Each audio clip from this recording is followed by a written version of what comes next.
काशीपुर नगर निगम से जुड़ी लंबित समस्याओं को लेकर महापौर दीपक बाली ने शनिवार को प्रेस वार्ता कर बड़ी घोषणाएं की। उन्होंने कहा कि काशीपुर की जनता को संपत्ति संबंधी कार्यों में अब राहत मिलेगी। महापौर ने बताया कि हाउस टैक्स की रसीद पर रजिस्ट्री बंद होने से जनता को भारी परेशानियों का सामना करना पड़ रहा था। किसी को मकान बेचना था तो किसी को बेटी की शादी या रोजगार के लिए संपत्ति का उपयोग करना था, लेकिन रजिस्ट्रियां ठप होने से सब काम रुक गए थे। मुख्यमंत्री पुष्कर सिंह धामी से इस मुद्दे पर चर्चा के बाद जिलाधिकारी और एडीएम के स्तर पर समाधान निकाला गया है। अब मंगलवार से रजिस्ट्री कार्यालय खुलते ही रजिस्ट्रियां सुचारू रूप से शुरू हो जाएंगी। इसके साथ ही महापौर ने बताया कि दाखिल खारिज का मामला भी लंबे समय से अटका हुआ था। नगर निगम बोर्ड ने पहले ही प्रस्ताव पारित कर शासन को भेज दिया था। उन्होंने कहा कि अब निगम ने दाखिल खारिज का काम 0% शुल्क के साथ शुरू कर दिया है। केवल 1000 रुपये फाइल चार्ज और एक एफिडेविट के आधार पर दाखिल खारिज कराया जा सकता है। कई लोग अपने काम शुरू भी करा चुके हैं।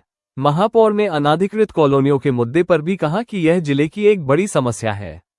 लगभग 1000 कॉलोनियां अनधिकृत रूप से बसी हुई हैं, जिनमें हजारों लाखों लोग रह रहे हैं। इन कॉलोनियों की रजिस्ट्री व नक्शा पास न होने से लोग परेशान हैं। इस पर मुख्यमंत्री को वन टाइम सेटलमेंट योजना का प्रस्ताव भेजा गया है। इसमें उपभोक्ताओं को राहत देने के साथ साथ कॉलोनी काटने वालों से भी एफिडेविट लिया जाएगा ताकि भविष्य में ऐसी गड़बड़ी न हो।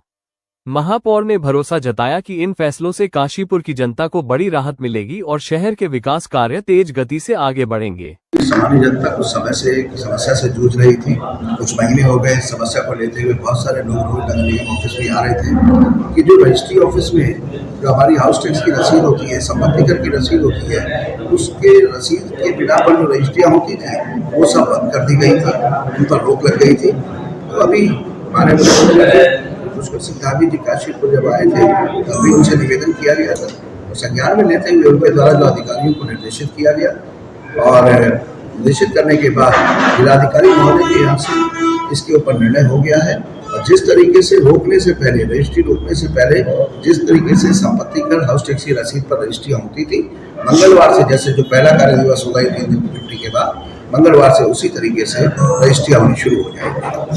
दाखिल खारिज को लेकर के भी बड़ा फैसला लिया गया है। 2% दाखिल खारिज जो हमारे बोर्ड के द्वारा पहली बैठक में प्रस्ताव पास करके शासन को भेज दिया गया था, जिस पर कार्यवाही चल रही है। लेकिन बहुत से लोग वहाँ से अभी निर्णय न होने की वजह से समस्या से जूझ रहे थे।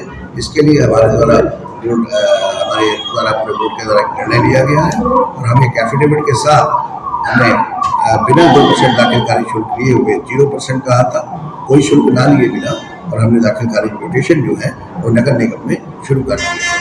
सारी जनता से अपील है कि वो अपने नगर निगम में पहुंचकर और अपने कागज देकर अपनी फाइल बनवाकर दाखिल खारिज जो उन्होंने कराने हैं वो कराना शुरू कर सकते हैं। को सील कराया गया था, लगातार उसको लेकर के भी आवाज उठती रही है। आपके द्वारा उस पर कई बार प्रयास भी किए गए, इस पर अब क्या प्रयास किए गए? आप देखिए, जो हमारी अनऑथराइज कॉलोनियाँ हैं जो बना दी गई पूरे जिले के अंदर, ऐसी लगभग 1000 कॉलोनियाँ हैं। माननीय मुख्यमंत्री जी के अभी काशीपुर आगमन पर इस पर भी हम लोगों के द्वारा उनसे निवेदन किया गया, जनता की समस्या बताते हुए एक बार वन टाइम सेटलमेंट समाधान योजना लाने की उनसे जो निवेदन किया था उसका संज्ञान लेते हुए उन्होंने सक्षम अधिकारी प्राधिकरण को निर्देश दिया गया, जिसके द्वारा प्राधिकरण ने एक योजना बनाकर शासन को भेज दी है। और आने वाले समय में आप देखेंगे इस पर भी निर्णय होगा और एक बार समाधान योजना लाकर हमारी जो जनता जिले की जो परेशान हो रही है उसको इस परेशानी से दूर किया जाएगा।